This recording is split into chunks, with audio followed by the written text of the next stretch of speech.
Okay. We are delighted that you're all here, and on behalf of the Santa Monica Bay Area Human Relations Council, I'd like to welcome you to our community conversation on the topic of countering truth decay. I am Julie Rusk, and I'm currently chairing the board of the HRC, as the Human Relations Council is known.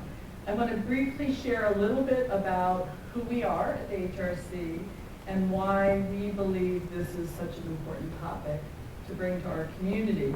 And then I'll share a couple of program and housekeeping updates. So, a little bit about the HRC. Since 2004, we have operated this volunteer network of leaders here in Santa Monica.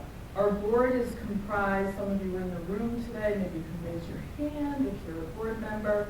Our board is comprised of people in local government, in healthcare, education, business, neighborhood organizations. We got you, Sean, but there's a few others here too.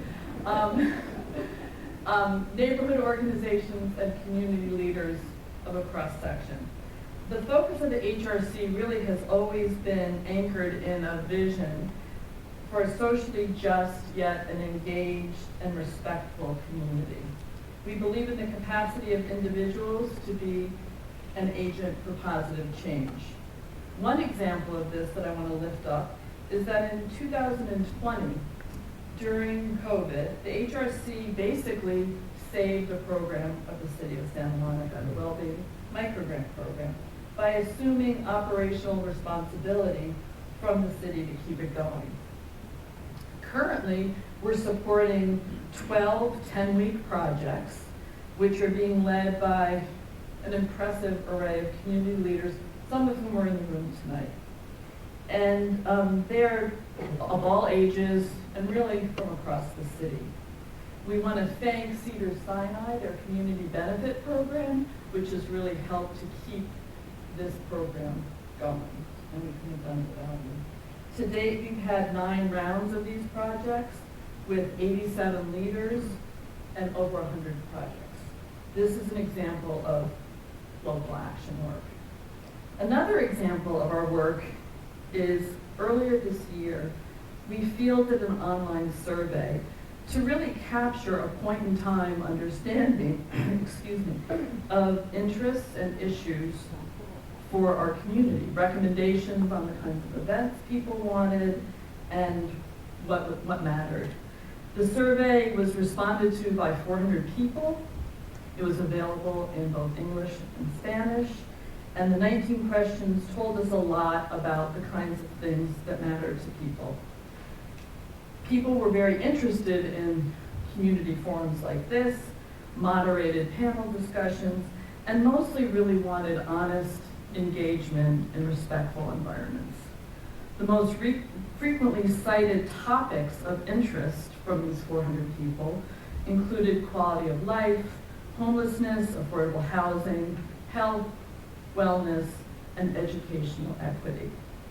So to address these survey findings, we came to believe that really understanding the influence and credibility of information is really quite essential in order to really get to reasoned civic discourse and problem solving on all these kinds of topics.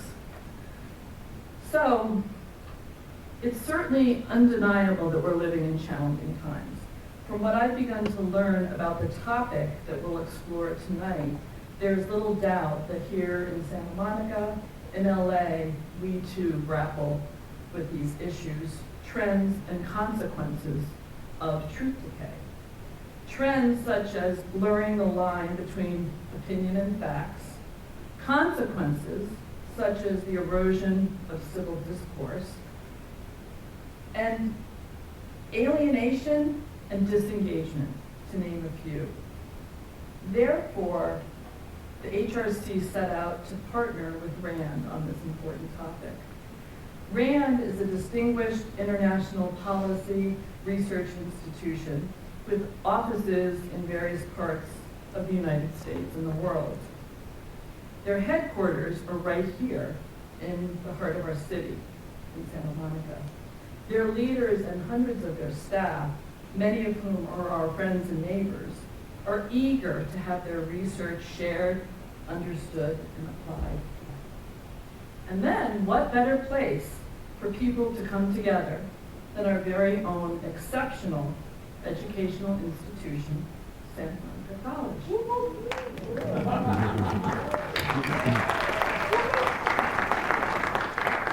SMC is a longstanding leader in creating access to high quality and equitable education and opportunities for students. It's an institution that's also very reliant on our community to support facilities such as this one as the college evolves and develops state-of-the-art programming.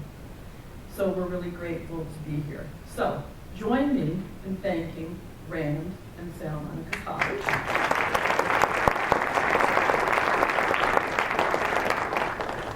And now a few quick notes on the program. After a brief welcome by Santa Monica Mayor Glenn Davis, who we're delighted to welcome, we'll hear a short talk by former RAND CEO and Santa Monica resident Michael Rich. We'll then transition to a panel discussion followed by audience Q&A. The panel will be moderated by Karen Gunn, Dr. Karen S. Gunn, who's a former SMC professor, an esteemed community leader, and longtime HRC board member. One of the panelists, Arnie Siepel of KCRW, was really unable to join us at the last minute due to a personal emergency. So fortunately, in his place, we will welcome KCR journalist Anna Scott. Because Anna is not listed on the program, I want to tell you about her just super briefly. And again, I hope everyone has a program you can read about our speakers and panelists. Anna currently covers housing and homelessness for KCRW. She has worked as a print reporter for various publications such as the LA Times and Bloomberg Business Week.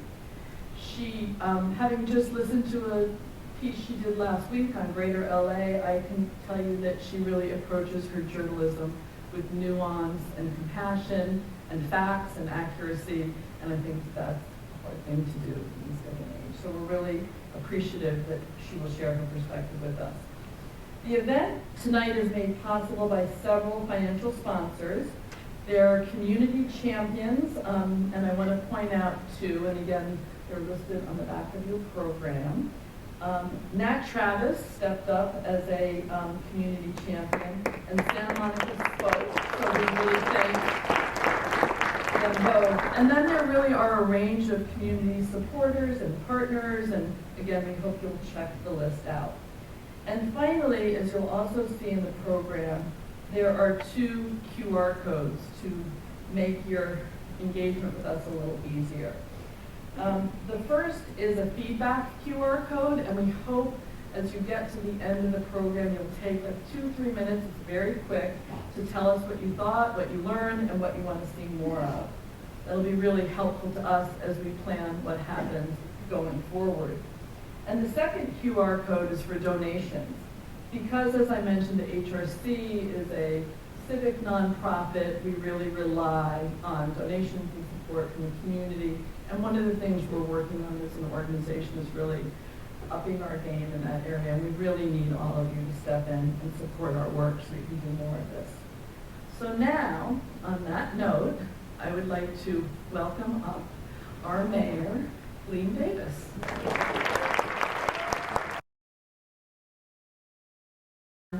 How do we, in this digital age when social media bombards us on a regular basis, really figure out what's going on in the world as opposed to what someone thinks is going on in the world or someone wants you to believe is going on in the world. So I'm happy to be with you tonight on this very important conversation. And I want to say my thanks to the Human Relations Council for inviting me to be here this evening.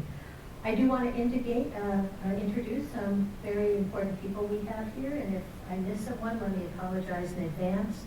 I don't see them, but they may come in later, so I'm going to mention them. Former mayors Judy Abdo, Pam O'Connor, and Ted Winterer. Our Oh, there's Judy back there. Wave, Judy. Our city manager, David White. Santa Monica College trustee, Susan Amanoff, Nancy Greenstein, and I think Barry Snell is there in the back. Hey, Barry. We have rent control board members, Erica Leslie and Anastasia Foster. We have a representative from Supervisor Horvath's office, Constance Farrell. So, and I think the reason folks are here tonight because it is something that people who are engaged in making public policy wrestle with on a daily basis. So I thank you for indulging me with that.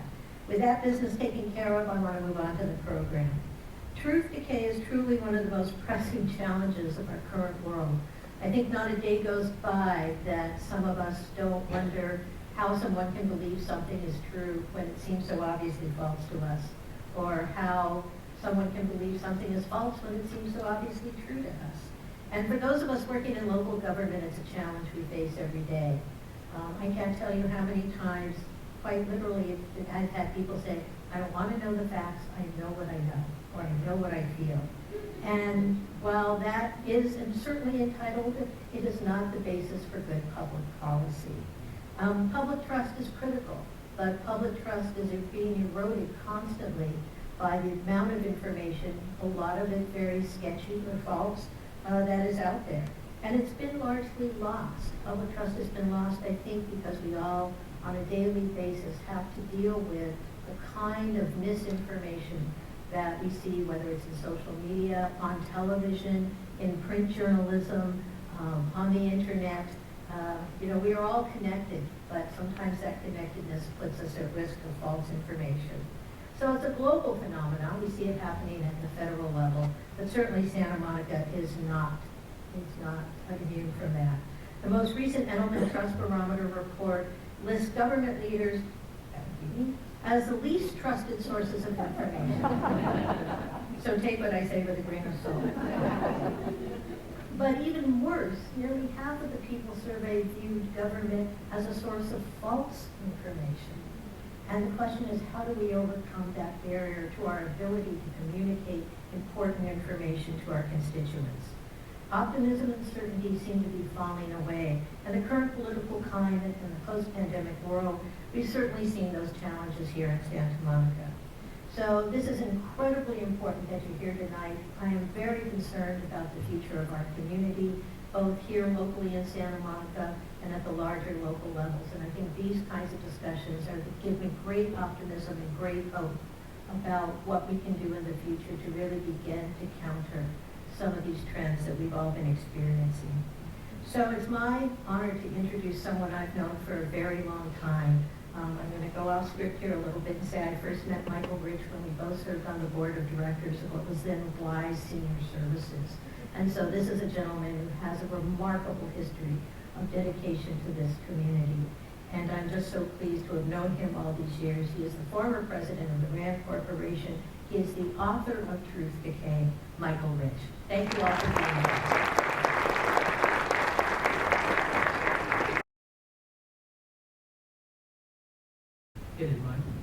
Well, thank you, Mayor Davis. I appreciate it. That was a very kind introduction. We go back a long way, as Mayor Davis said, and I think of her as a friend, but I admire her public service, both in government, but also the public service while she was a private citizen as well. Now, RAND produces hundreds, many hundreds of documents every year. You can download them from our website for free. There's, I think, tens of thousands of RAND publications on the website. But still, I realize that there's still quite a bit of mystery about the organization and its purpose. And so I thought I'd start there, since it's relevant to the topic that I'm going to speak about tonight and all of us are interested in. RAND's purpose is simple, and I'll tell you what it is in my words. I spent almost 50 years working at RAND. It's to help ensure that the most important decisions, and by that I mean the decisions that affect the most people, the decisions that involve the most public resources, the decisions that affect public trust and confidence in our civic institutions, and essentially the most consequential decision. The RAND's purpose is to ensure that those kinds of decisions are made with the best possible evidence. No ideological tilt, no partisan slant, no political bias, no commercial bias. Solving problems in that way has been something the RAND has done for 75 years. And it's based on an idea that I call the RAND idea. We've used that approach actually thousands and thousands of times.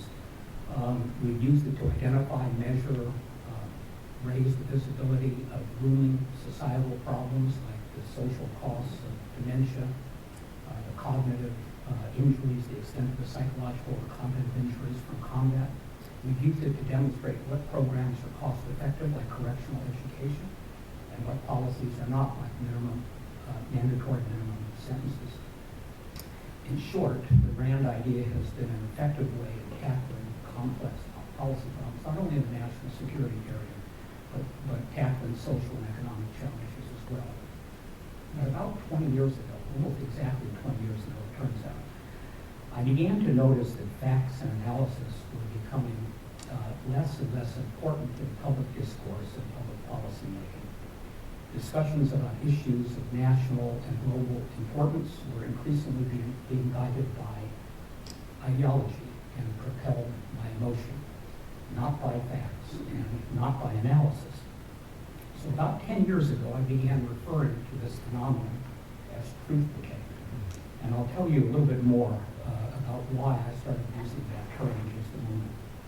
My growing concern ultimately led me to recruit a colleague of mine at RAND, one of our top political scientists by the name of Jennifer Kavanaugh, to join me in writing a book that would define truth decay, establish a conceptual framework of causes, consequences, and the linkages among them, compare and contrast some similar periods in American history that at least appear to be comparable to today, and then lay out an analytical plan for counterfeit.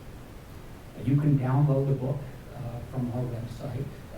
It's turned out to be longer than we had planned it, so we also have several videos that summarize the content. And there's now several dozen subsequent publications that drill down deeper into some of the subjects, and you can download all of those. Now, it's actually, the book came out in January 2018. It's been over 5 years since President Obama put it on his summer reading list, but I think the analysis still holds up pretty well. There is no shortage of complex policy challenges ahead, but I continue to believe that the most consequential role, the most challenging role, is the one we're here to discuss tonight. It's the diminishing role of facts and analysis in public life, what I call truth decay. And I'm referring specifically to heightened disagreement about objective, verifiable, observable facts, analytical interpretations of data, and scientific consensus, the blurring of the line between fact and opinion in all kinds of media, the huge and growing volume of opinion, and therefore we think the huge and growing influence of opinion relative to facts, and the shrinking trust in institutions, particularly, as Mayor Davis said, those that have been traditionally looked to as sources of factual information and scientific knowledge: government, media, academia. Now, our book has actually numerous examples of each of the trends, and it goes on to identify 4 causes, and I'll describe those very briefly. The first is human nature. Humans are hardwired with cognitive biases in the way that we process information. Confirmation bias, I'm sure people here are familiar with, it leads people to hold on to prior beliefs, even when they're presented with information that pretty clearly demonstrates that the beliefs are either incorrect or misguided. There's also a natural tendency of people to search for information that is consistent with their personal experiences and their personal beliefs. Psychologists call that motivated reasoning. Cognitive biases have contributed to some of America's greatest failures in its history, including the failure to heed multiple warning signs that Japan's military was planning to attack Pearl Harbor in 1941. But human nature hasn't changed, and yet truth decay has gotten worse over the last 20 years. So another cause of truth decay is the enormous transformation of the information landscape that we're all familiar with. The change in the economics of journalism, the internet's effect on the access to information. On one hand, it's opened up vast quantities of information to billions of people, but it's also made it easier to spread incorrect information. And of course, it's made it very easy for each of us to narrowly tailor our sources of information and thereby reinforce our cognitive biases. A third cause of truth decay is our inability of the American education system to keep pace with these changes. We've fallen behind in teaching the skills that citizens need to determine the reliability of information sources and to distinguish good information from bad in this new, different, and rapidly changing information landscape. And finally, the fourth cause, as I think everybody now has realized, there's been a sharp rise in polarization in the United States. The most obvious form is political and partisan polarization, but it's not the only type. Most congressional districts have long been either blue or red, reinforced by gerrymandering, of course. But today, that's not the whole story. The vast majority of states are now either red or blue as well. And here's what I mean. In the first presidential election that I voted in as an 18-year-old was 1972. Nearly half of the states then, 22, had one Republican senator and one Democratic senator. By 2010, that number had dropped to 10, and today, people know how many, only 5 states have a senator who caucuses with the Republicans and another who caucuses with Democrats. But polarization hasn't occurred just in politics. It's occurred in society and in the economy as well. And the divides are self-reinforcing, so younger Americans are far more likely than their parents to live next to somebody who has the same political views. They're much more likely, say, to go to the gym with somebody with like-minded people. And they're even more likely than their parents to marry a person with the same political and social preferences. And the more that our society splinters into like-minded groups, the easier it is for echo chambers to form and to persist. Truth decay is not limited to any region of the country. It's not limited to one demographic. It's not limited to one political party. And it's certainly not limited to a single politician. It's truly a systemic problem. Now, I confess, when I first started to worry about this, my concern was strictly parochial, entirely parochial, as a matter of fact. I thought if people were going to rely less and less on facts and analysis to make important policy decisions, that's the Rand business model. That's what I was worried. But I eventually came to see the trends as meaning something much larger and much more ominous, and that is a threat to good governance, effective and efficient governance. Because the inability to agree on a single set of facts erodes civil discourse, a respectful, productive discussion about an important topic with someone with whom you disagree. And when that happens in government, as we see over and over, it leads to dysfunction and sometimes even gridlock. And without civil discourse, tackling the nation's most important problems is virtually impossible. Sure, one party or the other can enact something while assuming majority. Later, the other party, when it inevitably assumes the majority, can repeat or replace what its predecessor has enacted. And the zigzag can be repeated over and over again. But ask yourself, has any major, complex, vital policy problem ever been solved that way? Nowadays, no major policy problem can be solved within the span of a 4-year presidency, much less a 2-year Congress. There's just not enough time to reform an entitlement program. It's not enough time to plan and carry out an infrastructure project. It's not enough time to negotiate and ratify a major treaty. The most difficult challenges during history and now require compromise and consensus over long periods of time, and that's just frankly impossible if different factions can't agree on a single set of facts. And that was the realization about 10 years ago that led me to finally reject terms like post-truth era and post-fact era, because those are descriptions of end states, as if things couldn't get worse. And I could easily imagine things getting worse, because the more the government can't get things done, the more the public trust in civic institutions will erode even further. And as that happens, the more likely it will be that citizens will begin disengaging and becoming alienated from the civic processes upon which healthy democracies depend. So let me close with just some general thoughts about what needs to be done, something I know the panel will explore in more depth. First, I want to say that I've spoken about this topic probably more than 500 times, and I'm certain that there is not a single change that would reverse truth decay swiftly and surely. This is a complex, multifaceted problem. It's been developing over the last 20 years. It's undoubtedly going to be exacerbated further by continuing changes in technology, changes in the political environment, our adversaries' intentions and capabilities, all the uncertainties that attend any response to an enormously challenging societal problem. But having said that, I think there's a need for thinking and action concurrently in at least 4 areas. The first 2 have to do with the 2 sides of information exchanges: the creation, the articulation, the transmission of information on the one hand, and the accessing and consuming of information on the other hand. Institutions that have been and are sources of authoritative information, science, government, academia, all kinds of media must find ways to regain public trust. But changes in how those institutions operate will not by themselves be enough.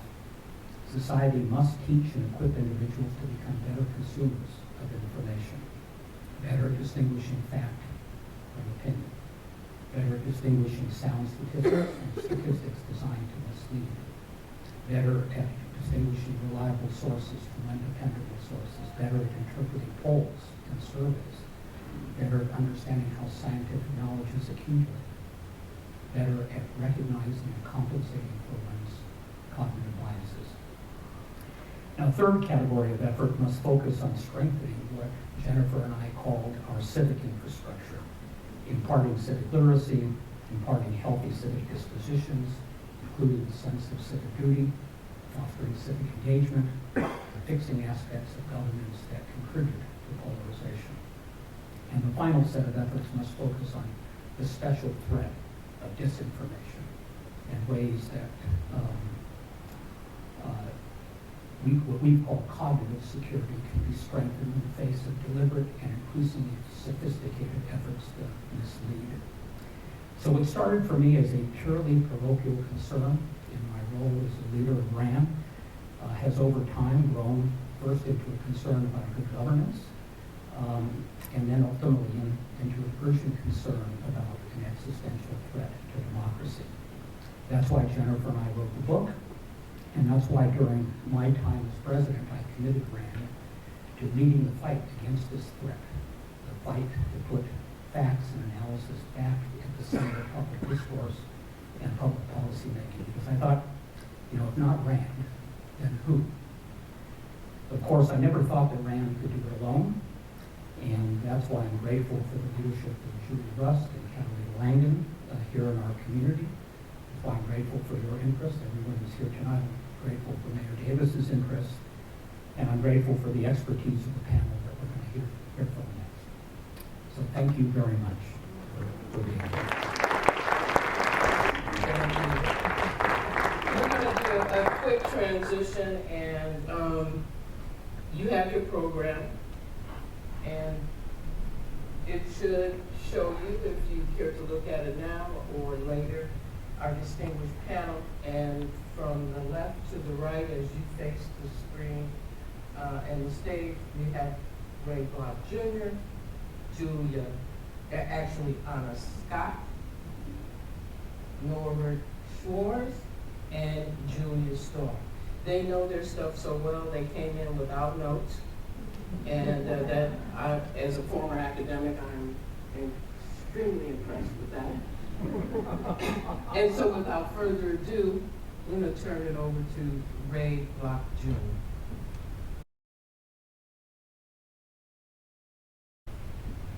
I have to admit, it feels good. This feels like a very full circle moment to me as someone who's been at Grant for less than a year, who can look across the audience and see the former CEO and president of the company, and to know that I am in a position to continue a lot of the good work that Rand in general and Michael in particular have put into motion when it comes to Truth Decay.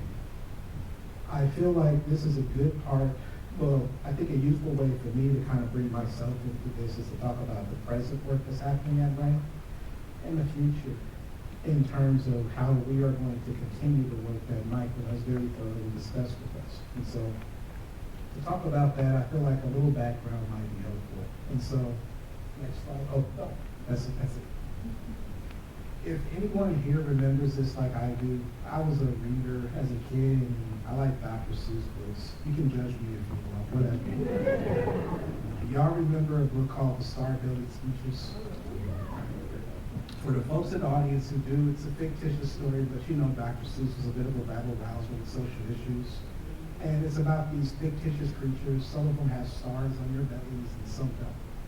And it's an allegory about social identity and how things that might seem arbitrary, like whether your belly button has a star painting on it or not, can become mobilized and activated in ways that make these creatures crazy. There is, of course, an anti-capitalist conversation about this too, because there's a person that exploits the divisions between the starred and non-starred belly speeches, and I picked that up as a kid, right? But the point of it is, this is the reason why I got a PhD. I went from star-bellied speeches to the brown-eyed, blue-eyed study, and I basically studied groupness. Groupness is a cute term, and I'm just going to go with it for now. It's the idea that human beings almost seem hardwired to do this. We figure out who ours are, and we figure out who those who are not us are.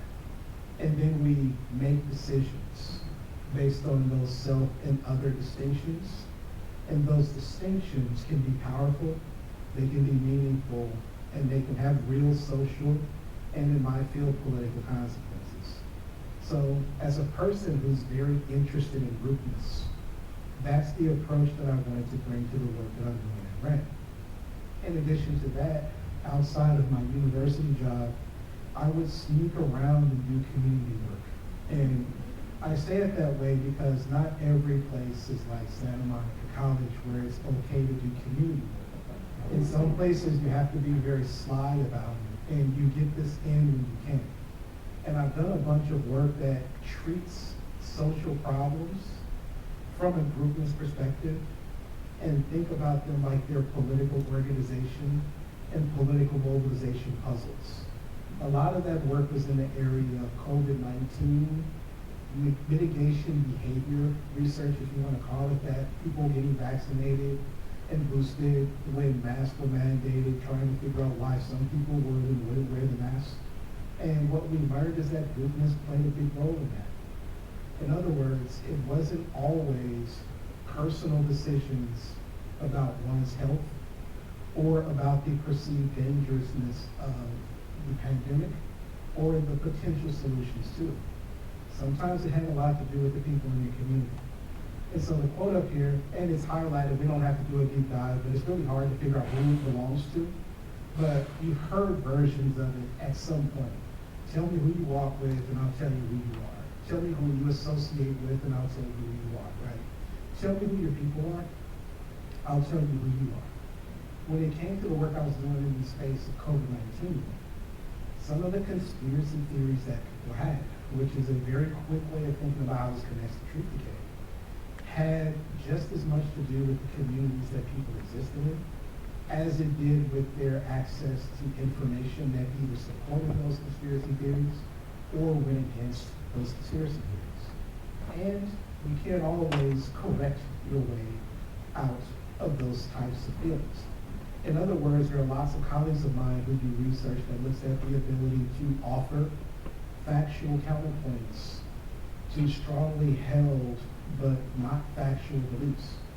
And there are limits to our ability to correct these things once they've been ingrained into you.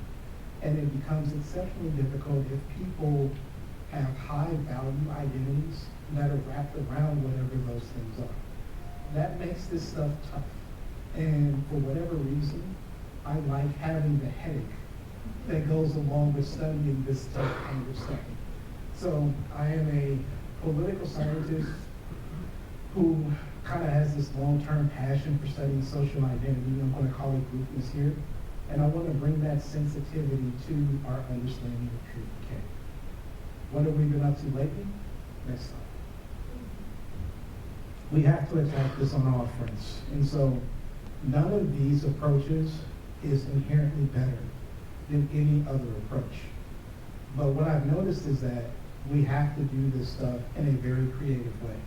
There's a ton of good research, and I love the transparency of it. If anyone's interested now, they could go to the RAND website. If you did a Google search, you do RAND and Truth Decay, and you'll find this online. There are tips and guidelines that you can, for example, pick up on how to help students figure out what is fiction and what is fact. There are modules that are useful for people that are thinking about what to do when they're trying to have conversations about truth decay with people that might benefit from those conversations. The research meeting outreach is the very brand of what RAND is about. I am here to continue that work, and the way that I'm thinking about that work is I am juggling these things on 3 fronts all at the same time. There's the work that I'm going to call individual or micro level if you want to be nerdy, right? I'm talking about individuals though, and to me this is where the how do you strengthen people questions get answered. What tools can you offer to folks like us that make us more able to divine the facts from the fiction and give us the ability to use those cognitive tools in a way that supports us being stronger consumers of information? If we go from the micro all the way over to the macro side of this puzzle, there's research going on and a lot of effort going on at RAND where people are looking at what to do when it comes to incentivizing institutions. I spend a lot of time thinking about the media. Obviously, we can think of other political and social institutions, but the media examples come immediately to mind. And we're really close to a report being published and available that talks about some of the practices that might incentivize media outlets to be more inclined to show and lift up things that are truthful, as opposed to things that might be questionable in terms of their truthiness. Now, another thing that's going to show up in this upcoming report, and I can brag about this part of it, is that a lot of survey research that I've done in my capacity as a political scientist has noticed that there's a local level favoritism when it comes to trusted sources. So if you ask, for example, who do you trust to tell you what's correct or what's right about topic X? And if you give people national level figures and you ask people to compare those national level figures to local level figures, a lot of people will say that they trust the local level figures more than they trust the national level figures when it comes to giving you correct and factual information. That reservoir of trust at the local level is something that's really important. It's eroding, but before it fully erodes, we should maximize opportunities for people to get information from these trusted opinion leaders and trusted fact sources that happen to be closer to home than perhaps the national level figures might be perceived to be. And one of the really interesting corollaries to some of the media study stuff on Truth Decay that I'm supporting right now is talking about what to do to offer resources to local media organizations, because local media organizations have benefited from that inertia of trust that they currently have.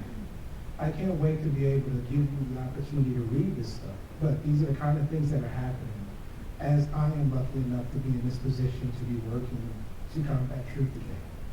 The middle category, the big square, is where I've been putting a lot of emphasis, because this is work I was doing before I got to RAND. So when I told you I was sneaking around doing community stuff, I was working with these types of entities. Like I was working with foundations, for example, ethnic and racial group identifying organizations, religious organizations, non-governmental organizations, etc., etc.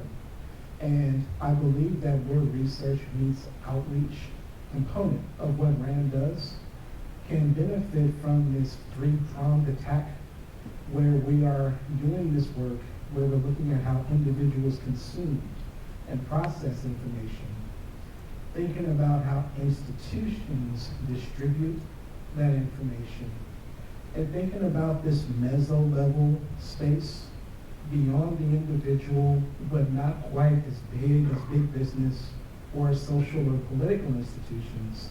And that in-between space is also a space that RAND wants to pay a lot of attention to. And my experience before getting to RAND lends me to thinking a lot about that square in the diagram that you see here. I don't have a full 10 minutes to give to this stuff, but I did want to at least start this conversation, and hopefully that we can continue it here, because I need your help. And I'm not too arrogant to say that RAND sees this as a really ugly problem, a really complex problem that has several decades of a head start on us. It's going to take a lot of creativity, a lot of collaboration, and a sheer amount of will and patience for us to undo the things that are currently happening. And if we're going to be clear about it, I always think about the consequences, and I'm going to depress you a little bit, and I'm sorry. But the polarization that can come from Truth Decay is awful. The alienation, not only from your peers, but also from yourself. If you think about how Truth Decay can make it so that you don't feel like you can engage in dialogue anymore, or you might start worrying about whether or not you can figure out what is real and what isn't, and what it means to be in a precarious psychological state like that. And if we just spin this all the way out to its extreme, I'm worried that these things will undermine, undervalue, and somehow screw with our democracy. And as someone who spends a lot of time thinking about the connection between countering Truth Decay and strengthening democracy, it's hard for me not to go to that extreme when I'm thinking about this stuff. Getting in front of this doesn't just mean that we make people better consumers of information, but we will. Getting in front of this doesn't mean that we just provide incentives for institutions to help out with the countering of Truth Decay. And that will happen too. And doing this doesn't only mean that we engage in very meaningful ways with the meso level above individuals and before government. And that will happen, right? But in addition to all that, we can keep the run going on our democracy for a little while longer. And I'm kind of in the business of that, right? So if that's something y'all prefer, and you're like me in that regard, then I welcome you not only to this dialogue, but also to take anything from what happens during this community conversation and deploy it out in your field, right? So that's it on my end. Thank you much. I'm going to sign. Thank you. I appreciate, Ray, how you really brought me to the depths of despair there, and then but kind of like brought it back up at the end to something a little bit hopeful. So I feel a little better now than I did a minute ago. But yeah, I'm happy to be here. I am a journalist at KCRW. I cover housing and homelessness, and I think everything I just heard is really fascinating because for me, I don't think a lot at the macro level as you do about this issue of Truth Decay. To some degree, frankly, because if I think about it too much, it can send me into a spiral of depression and despair, thinking, what am I even doing? People don't even trust the news. Who am I reporting to? Does that kind of stuff. And, I don't run a media organization. I don't run KCRW. So I try to just be a responsible practitioner of journalism. And, and that's the way I would say that my work intersects with the topic that we're exploring tonight. And it is tricky in this landscape a lot of the time. One thing, one way that this shows up is just the beat that I cover, housing and homelessness, is incredibly contentious all over LA County, as I'm sure all of you know, definitely here in Santa Monica, that's true as well. Homelessness in particular is very political, and just very polarized, sometimes along political lines, but sometimes not even, just, it's a topic that, because I think everybody in LA experiences it in one way or another, people have a lot of opinions about it, a lot of strong beliefs that are based on their experiences, which is understandable, but those beliefs are not always accurate. It's a topic where there's a lot of really widespread misinformation and myths out there that feel very believable to a lot of people, and it's very hard to break through that.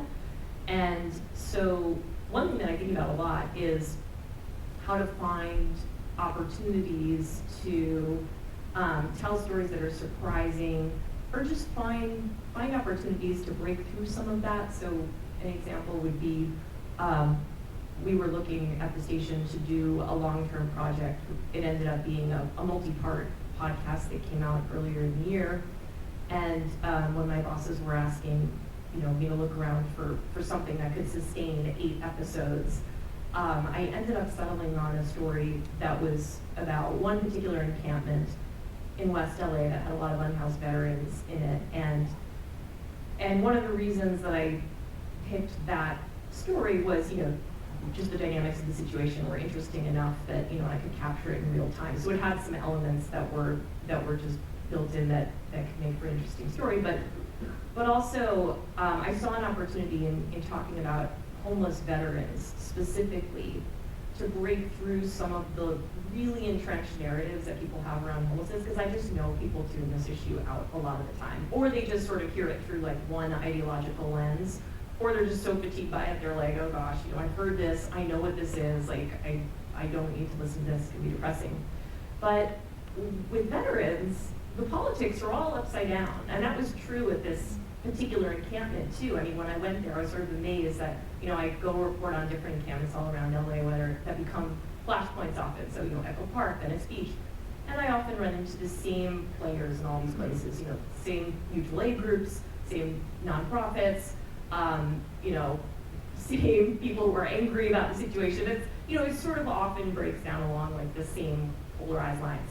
But this situation was just totally different. The activists that were at this encampment were not people I've ever seen at any other encampment in LA. It was, this was not Ground Game LA or K-Town for All or, groups like that showing up. This was like the Veterans Combat Motorcycle Club from, Palmdale riding their bikes in and helping out. And the people in the neighborhood had, very polarized reactions to the situation, but also surprising reactions in some cases. There were certain people who kind of just glommed onto this one encampment because they had feelings about military veterans and, sort of got involved in ways that they definitely weren't getting involved at other street camps around LA.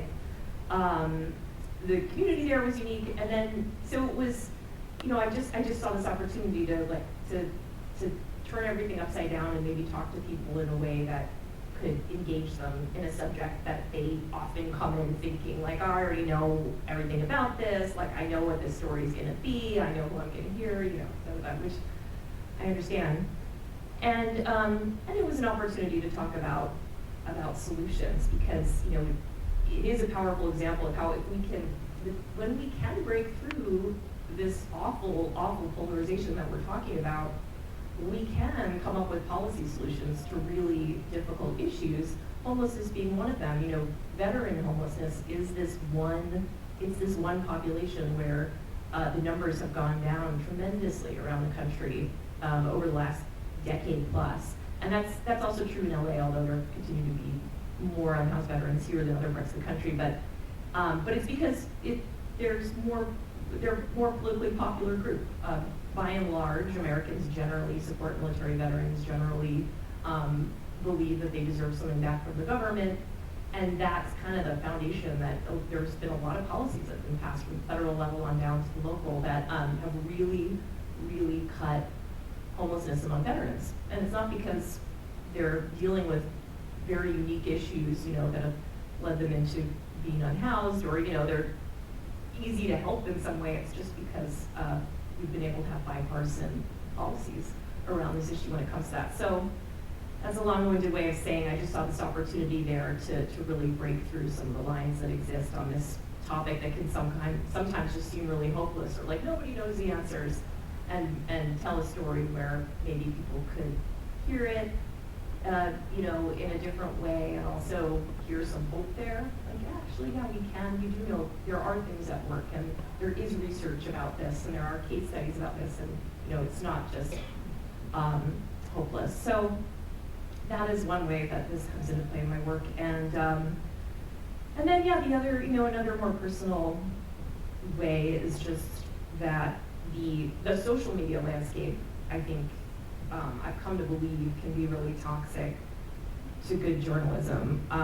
And I've had to get much more stringent about my own social media diet, frankly, because especially Twitter, for a long time it felt like a necessity. Like I had to be on Twitter to share my stories, and and it was a way to follow people or organizations that are involved in what I cover.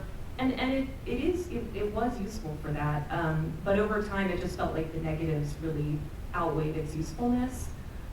It just felt like it was just so anxiety provoking, frankly. And and because people are very opinionated about this particular topic, I could feel sometimes like the audience that it was like I started to hear the Twitter audience in my mind, and that's not really who we're talking to when we do stories on the radio for KCRW or NPR, our website. The people on Twitter is such a small little sliver of everybody in our community, and I think that people tend to sort of be their worst selves on that platform as well. So X, I'm calling it Twitter. I know it's X now, but anyway.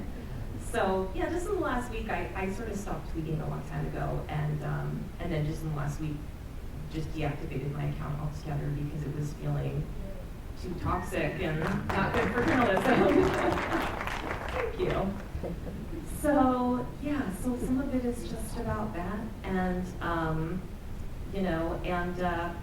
and I do find it really, I don't know, I'm old school in terms of really truly believing in the mission of journalism and its place in democracy, and and I do find it really horrifying when I come face to face with the incredible distrust that has built up just around sort of media in general, and I understand it. I mean, I think there's a huge amount of media that's very problematic, but also it's kind of hard to talk about media as a whole. I mean, I work for one media organization, I got nothing to do with all the other ones, and I've had people ask me sometimes, "So you're a journalist, so how much of your stories do you make up?"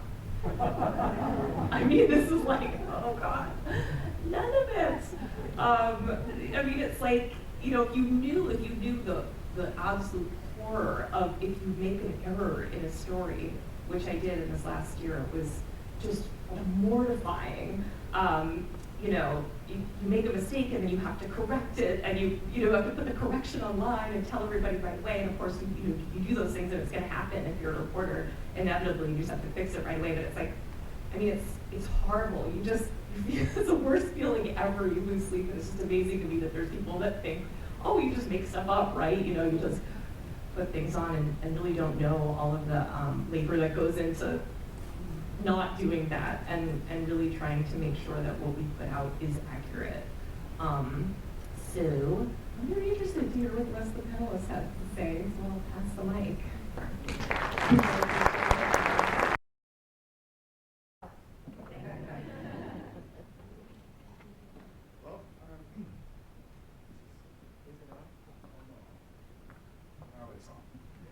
So I'm a psychologist, and I'm interested in how people think about truth and think about society. And I'll tell you stories that will sound very reasonable and rational for a few minutes, and then not so much. So when you ask people, how do you know something is true? They're using a number of criteria that are very, very reasonable. Is it compatible with other things I know? Is it internally coherent and logically consistent? Do other people believe it? Does it come from a credible source? And is there supporting evidence? That's what you would want to teach in your introduction to reasonable reasoning, right? And people do that when they have the time and they're motivated about it and so on. But then you also all know situations where you read something and it feels right long before you have done your homework looking at any of these criteria, or you read something and it feels wrong long before you have figured out any of these criteria. And I'm interested in how that intuition works. What makes ideas feel right or what makes ideas feel wrong? And it has to do with the same rational, reasonable criteria. So, if what I say, or what the claim is compatible with other things you know, it floats along smoothly. If it's not, you stumble, you have interfering thoughts, and so on. If it's internally inconsistent, it's more difficult to understand, you stumble, it slows you down. If nobody else believes it, you probably have never heard it, and whenever you hear something for the first time, if it's a name or a statement, it's harder to process and kind of slows you down. And I can go through all these criteria which are reasonable, and it turns out they are associated with the subjective experience of ease or difficulty of processing. Whenever one of these rational criteria is met, it is easier to think about this stuff than when it's not met, because the inconsistencies, the unfamiliarity, and so on, make it harder. We test that stuff by using completely incidental manipulations to make things true. So for example, when I make a claim, harmless, like Osorno is a city in Chile, and I print it in a nice color contrast, dark blue on white paper, easy big font, it's more true than when I print it in light blue on white paper, which is a little harder to read, in a cursive font. Right? Nothing changes here substantively. When I ask you, you can easily do that. I mean, consider the following question and give me a show of hands. So how many animals of each kind did Moses take on the ark? 2 or 1? 2. Now think about what you know about the ark. Was the guy with the ark, was that Moses? Okay. That's how misinformation can easily be introduced and you don't notice it. Something has to feel wrong in the first place. And what I did was I asked you a question about Moses, who's an old man in the Bible who has something to do with water, and so is Noah. And it's close enough to kind of feel right? It's kind of like a biblical question. You have no particular reason to think that I'm trying to fool you, and you float along. Now, if I had asked you, how many animals of each kind did Obama take on the ark? Right? I mean, you would have immediately noticed, but there has to be enough familiarity and similarity that you float along. And so the variables the factors that make everything kind of easy are that you have heard it before, that it rhymes, that it's easy to read, that it has good acoustics, nothing happens. We take interview clips from journalists like Anna, who interviews a scientist. We take clips from Science Friday, and we manipulate the quality of the sound. So in one case, the guy sounds like a guy who's on the studio line, and in the other case, the exactly same clip sounds as if this guy is on a mobile phone and it's a little noisy, okay? How good is the scientist? How credible is the evidence? How important is it to fund that research? If you're giving an interview, make sure you have a good connection. The guy on the mobile phone, exactly the same clip, just acoustically altered, is less credible, less smart, the research is less important, and it should not be funded as much compared to the guy on the studio line. So as long as our thoughts flow smoothly, we're basically not alone. And whether they flow smoothly depends on substantive things that are really important. Is it compatible with other things you know and so on?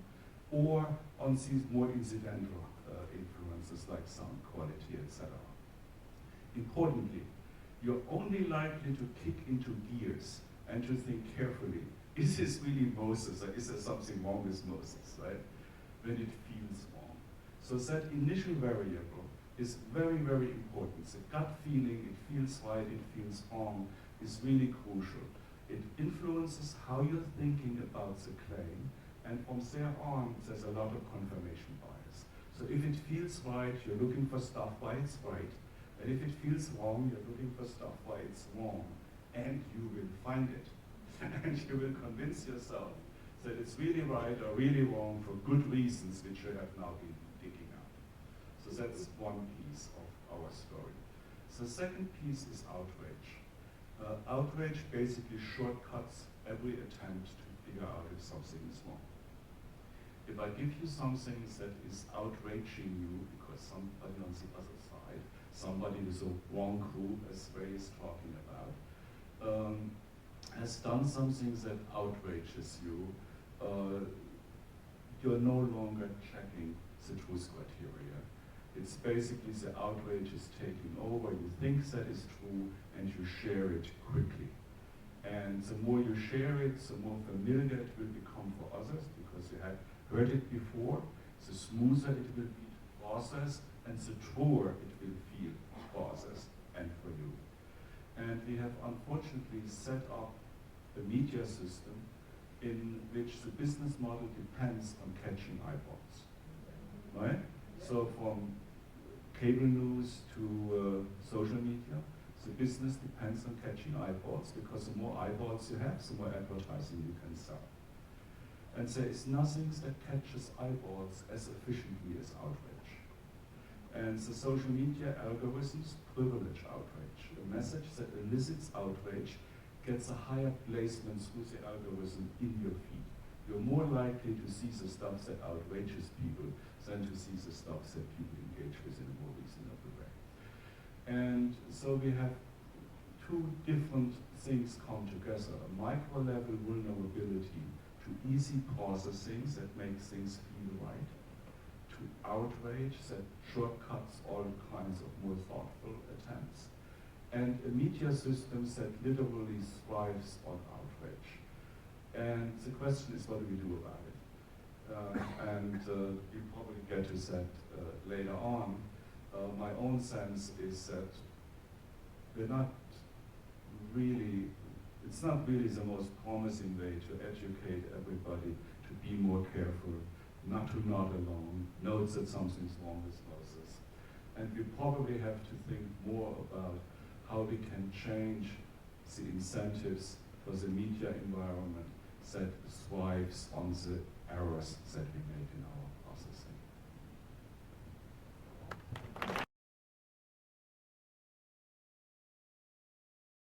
Our last but not least. Hi, hello everybody. This is so fun.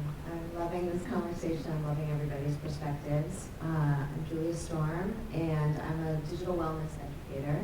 I work with families and schools and kids on media literacy issues, also digital wellness, well-being, safety, everything that everybody's worried about with their kids online.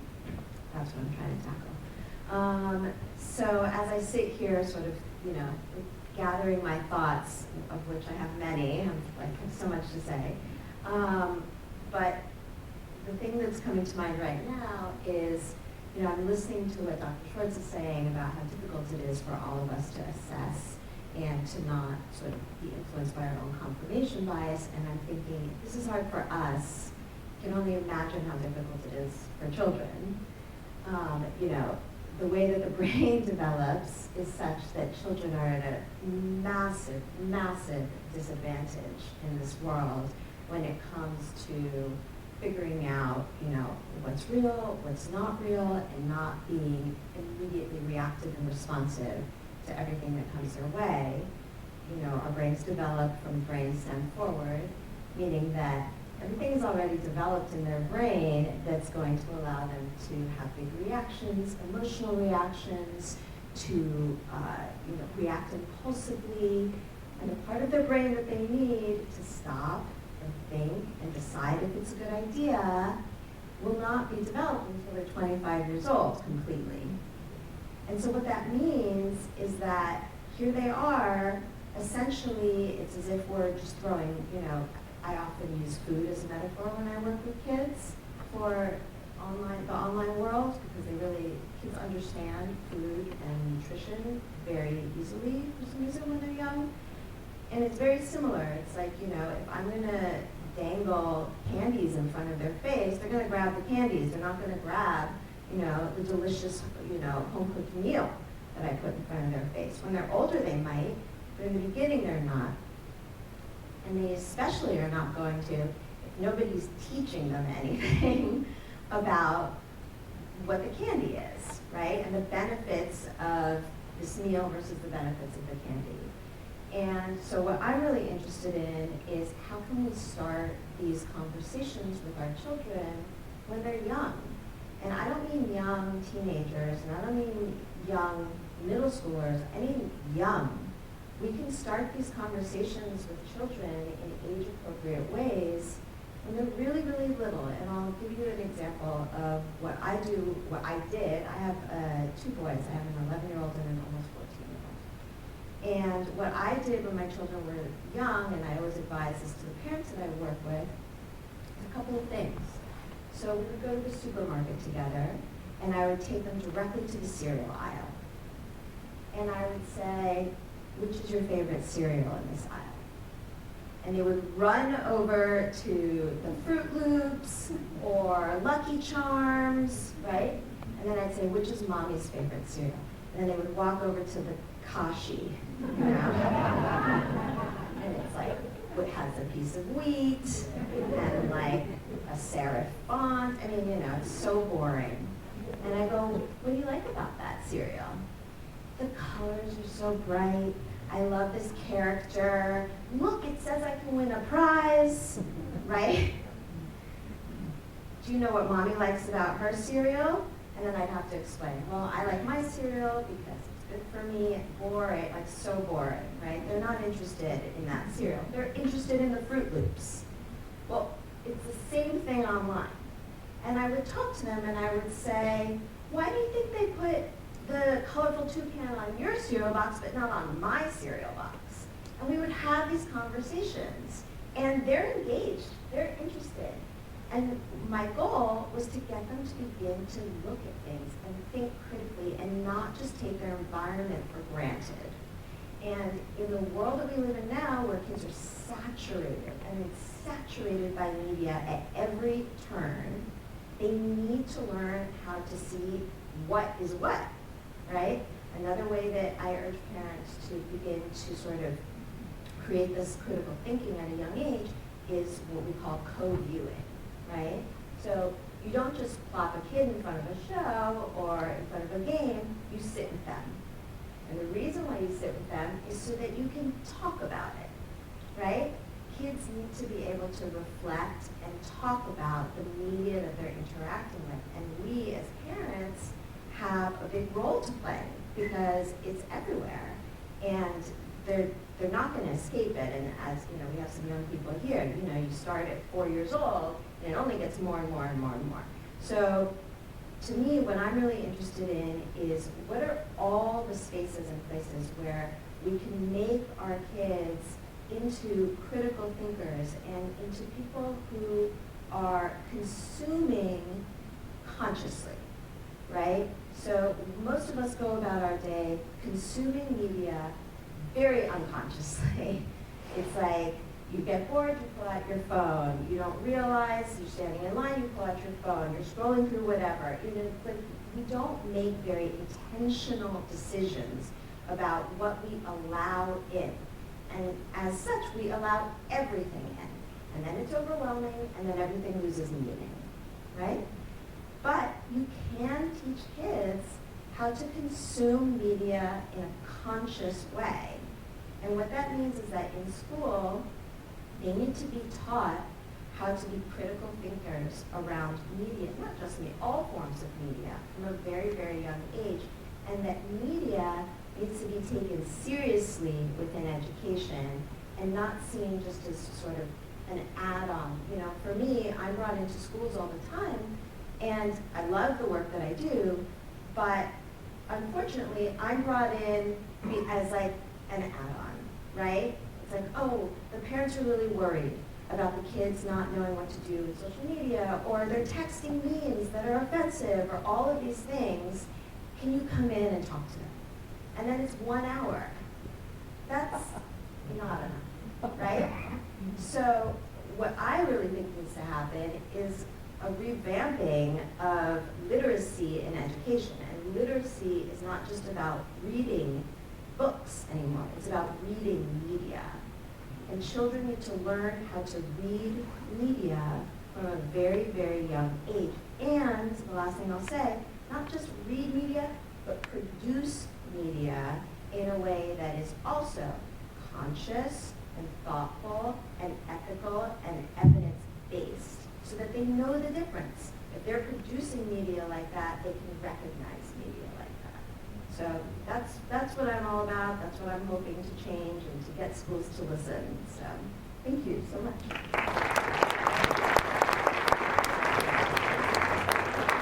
Quite an incredible panel, would you not agree? And on behalf of the Human Relations Council, we have to say we're putting their business on the street. They are volunteers.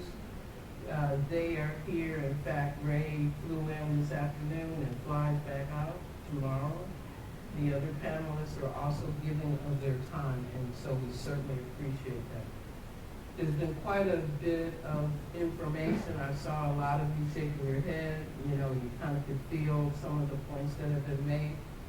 If there is a question that someone has, okay, and let me just say this for all questioners. We want to hear the question. You may have a lot in the back of your mind that's the manifesto that leads to the question, but in the interest of time, we want to have the question. Please. Yeah, but Mike gets yell. You yell and I'll repeat. Yell, baby. 52 years ago at the press office for the July trial, one of the guys from the media said, you know what, if you have a dog that bites a man, that's not a story. If a man bites a dog, that's a story. I make more money on a story. So, I'll play a quick thing with each of you, all four of you. It's going to be a question coming, right? Each of you will be given $100 million to be in charge of the campaign next year, 2024, on whichever party you support. What is going to be your media buy? Realize you have to worry about the man biting the dog. Where are you going to put the $100 million for your media campaign next year? Each of you please respond. Thank you. Well, maybe we'll get one or two in the interest of being able to have some other questions. But anybody want to respond to the media option? TikTok?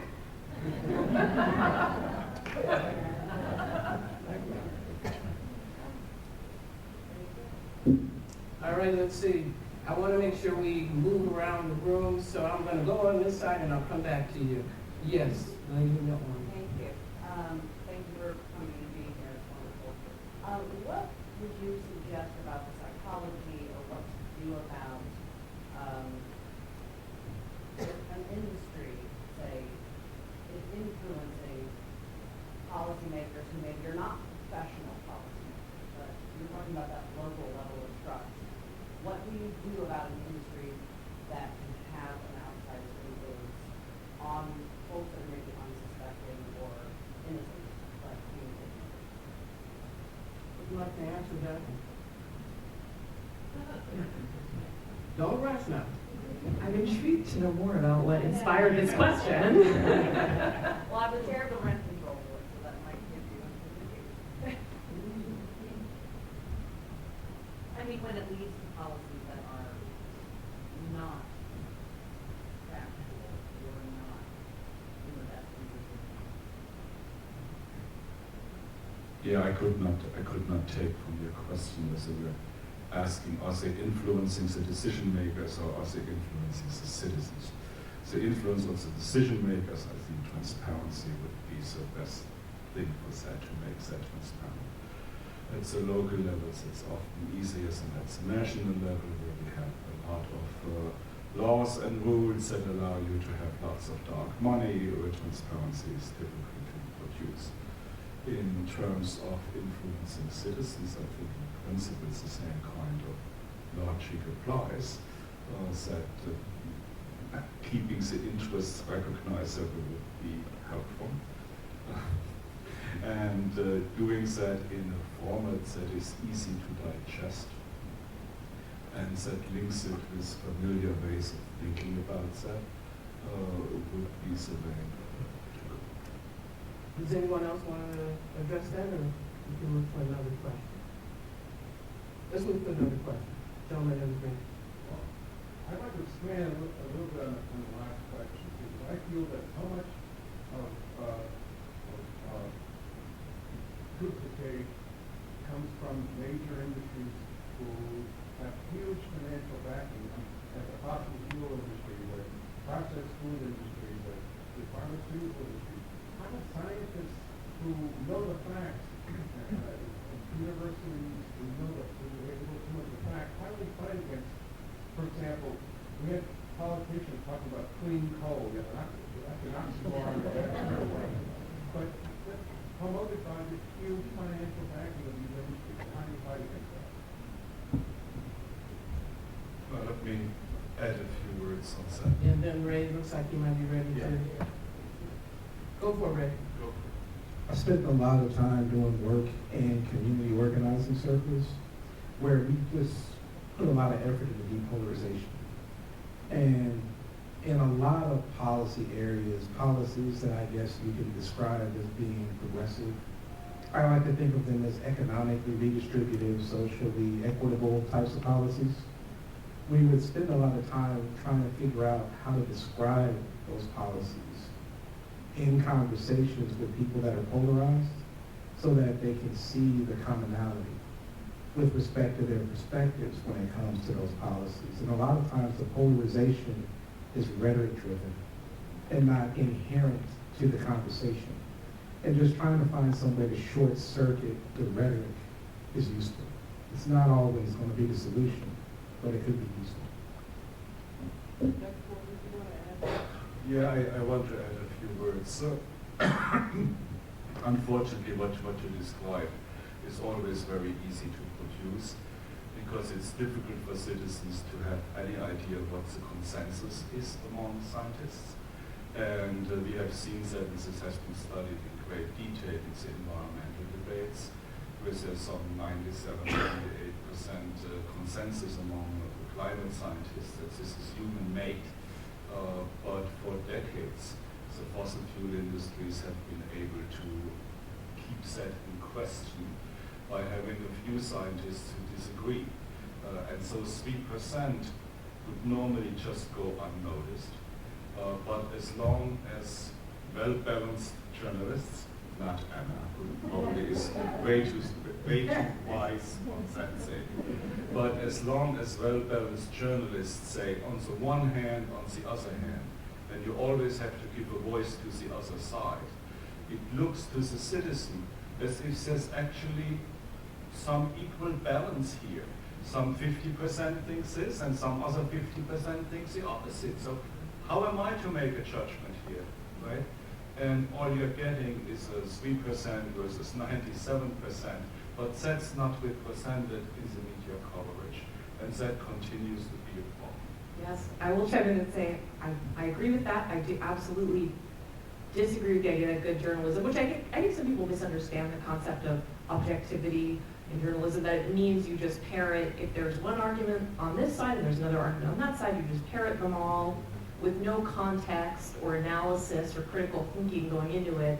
And I absolutely don't think that's good journalism. I think, you can be an objective journalist by synthesizing information and providing context. And, if there is, like, for example, 3% scientists or whatever it is that believe this, and they happen to be funded by so-and-so, you can report that information and provide that information. And I will say that some of the problems with this, in my opinion, in some major media outlets come down to finance problems that a lot of media institutions have. And sometimes, I mean, not always, maybe sometimes it's more nefarious than this, but sometimes reporters will do stories on a tight deadline, on a beat that they are not experts in, that they don't cover all the time, and they don't have the expertise or the experience to sort, or the time to sort through the information and know how to analyze it. And so you will end up with these sort of both sides, false equivalency kinds of pieces. And I do think that's a real problem that sometimes is a problem of resources. Ms. Storm, do you want to add anything, or do you have a reaction to some of the questions and comments here? The only thing that I'm sitting here thinking, not the only thing, one of the things that I'm sitting here thinking about in relation to this particular question actually is, and I think it's tangential but important, is the fraying of community that we're all experiencing in our lives. And by community, I mean in-person community, and that we all are so sort of isolated now, whether it's because we work from home, or less people go to church, or whatever it is, all of these reasons. We spend more time online, we look for dates online, that we're much more sort of susceptible to all of the claims that we read and everything that we read in the media, because we're not coming together really in person. And there is something, I mean, I can feel it in this room, there's something very, very powerful about coming together in community, whether it's small community or larger community, in terms of feeling a oneness, and the sort of the divisions can sort of feel less deep, and what we have in common can feel a little bit stronger. And I think especially around these very divisive issues, I have this sort of utopian idea for the future that what we really need actually is more community spaces, and that's kind of part of what you're doing, is that we need sort of a reversal where we push back a little bit on relying on technology to communicate, and we come together more and we make more effort to hear each other and talk to each other. And actually, ironically, I think school is one of the few places for young kids where you can still experience that, and that's why it's such a great place to actually teach children these skills, to teach them, one of the things that I think, I've read some really interesting articles recently about what's happened to debate and debate clubs, and sort of this sort of identity politics and partisan sort of beliefs that have crept into debate, even at like a high school level, where kids feel that kids self-censor because they feel that they're not allowed to talk about certain subjects. And I find this very disturbing. I think that school should be a place where kids learn how to come together in community and have respectful, right, and healthy debates, and take positions that they don't agree with and learn about them and debate the other side. So anyway, I went a little off course there, but it felt somewhat relevant, and especially in light of coming together here to discuss these issues. So, Thank you. Ray, were you going to add something? Yeah, so this is exciting. So I just came from New York a few days ago, where there is a colleague of mine. This is like a growing partnership between my colleague and RAND, where they have a social media platform that's designed to work the way Julie is describing. And the name of the software is Life is Meeting. I think it's a Substack. I'm not good with the lingo of what the stuff is, right? But the point of it is that it's a virtual community that's designed to end up being a physical gathering. And I was at one of the physical gatherings in New York, sort of like playing with the ideas, not only of what this would look like if you scaled it, right? But also with this idea that social media can be more pro-social. And that means debate and having parameters around how to do that respectfully. And it means actual physical contact, supplementing virtual contact, basically taking the idea that we need both. So we live in a world where social media is actually really important. I hear a lot of bashing of social media, and I want to kind of go on board and say some nice things about it a little bit, right? But also it's the idea that we also need to pair the use of that as a tool with other types of ways that we get together as communities. We have, obviously, we're supposed to be done at 7:30, and you all are provocative and stimulating enough that we probably look like we could hang for a long time. I don't know where to start. I'm gonna do here, so, you know, there are HRC members with their hands up. I'm gonna ask you to indulge so we can let some folks who are not members of it, maybe one more, my goodness. You all are ready to stick around for a few more minutes? Yeah. Are you all okay with a few more minutes? Now, how do you discuss a family member or a friend with a very different point of view? You get ready for the holidays, right? How do you engage them without causing them to retreat or get angry or just break down and now? Hotel, motel, holiday. Who'd like to? I have a success story. So this is actually this is a relative. So you should know this about me. Like, I grew up in North Central California. I'm a country boy from Northern California. And in that context, you get a lot of stuff. You get military folks. You get people that own farms. And you get inner city folks, right? So we have these really interesting conversations at Thanksgiving, since we're thinking about that. I had a relative who we just went through like the co-viewing exercise. We did a version of the co-viewing exercise on this person's preferred social media outlets. And it took that and a very non-judgmental, non-confrontational conversation to get through. It took multiple sessions of that. But the whole point of it was we weren't trying to prove this person wrong, because that wasn't going to work. That would just cause an argument. We were just trying to figure out some way to see from their perspective what it was that they were using to arm themselves for these arguments they were expecting to have. I don't expect that to work all the time, but this is a success story for this time. Yeah, I'll just piggyback on that.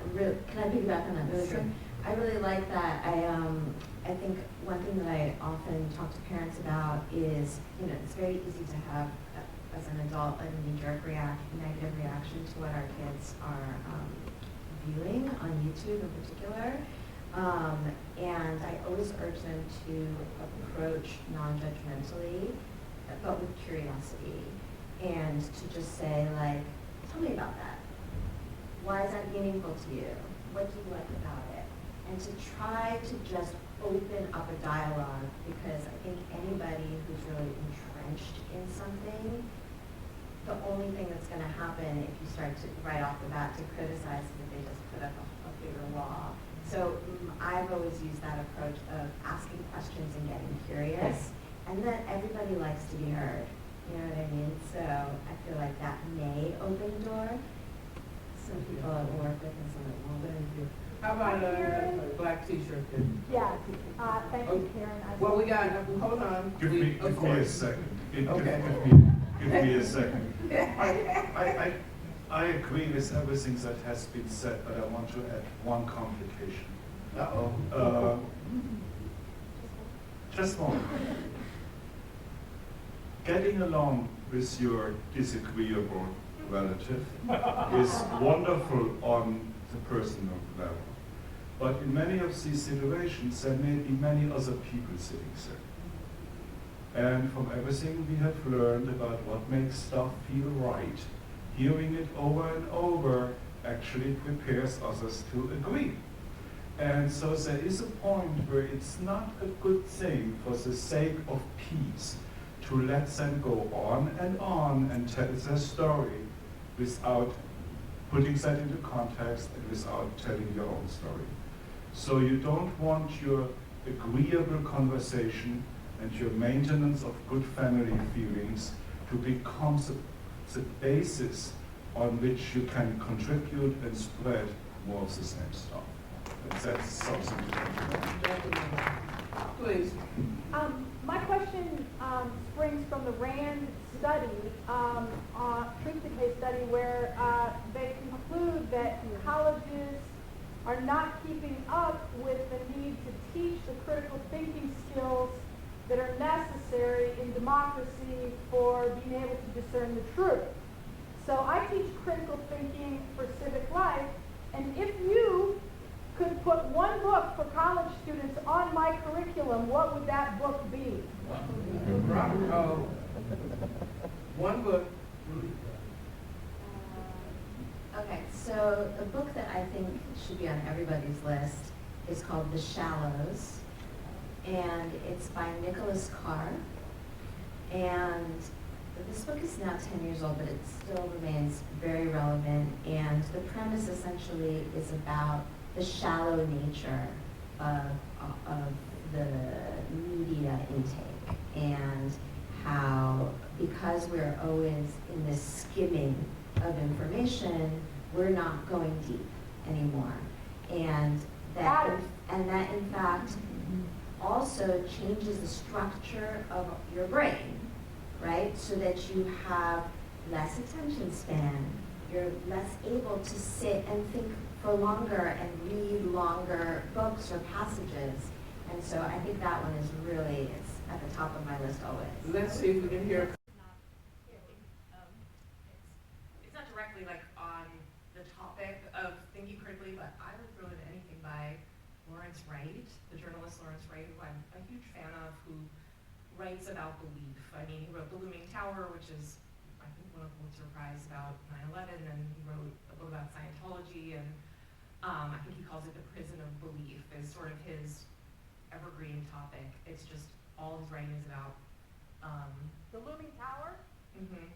Yeah, just about how important belief is to, how we act in the world and what we do and how it can drive people to do incredibly extreme things. And so it might make readers examine their own beliefs.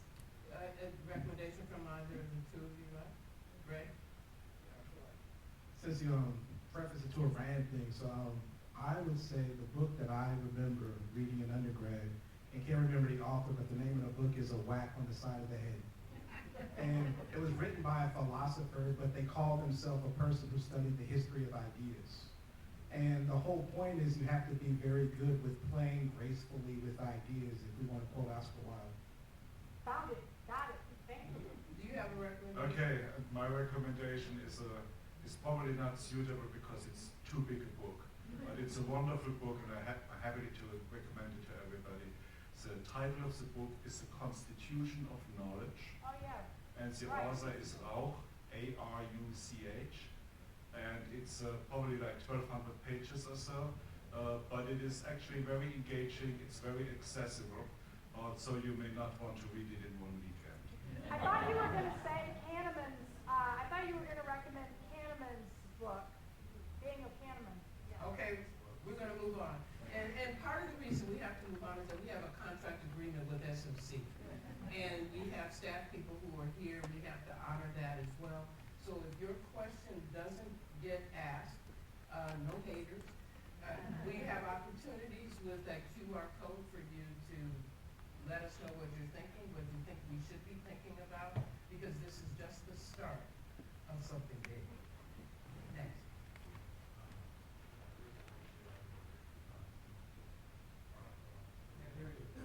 I really appreciate all your thoughts, and it brought a lot up to me. I mean, trying to put this into words, but it's hard because I feel like many of us probably identify as being on the front lines of fighting truth decay, and all this is very new. We're all putting the language on it. I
So I'm thinking about this though as a person who's not a statistician, but who was forced to learn this stuff to get a PhD, right? If you believe that subjectivities, perspectives, are things that you can line up along a continuum, and you can use the information in that continuum to learn something about the capital T truth. I feel like this is how researchers work.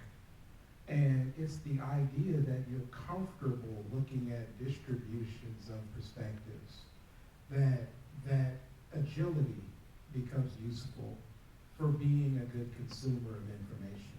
In other words, you don't silo yourself off. You embrace the difference, and from that difference emerges tendencies, and those tendencies can guide you. So, a student where? Right here. Okay. Thank you for bringing me a Truth Decay topic for our network very important.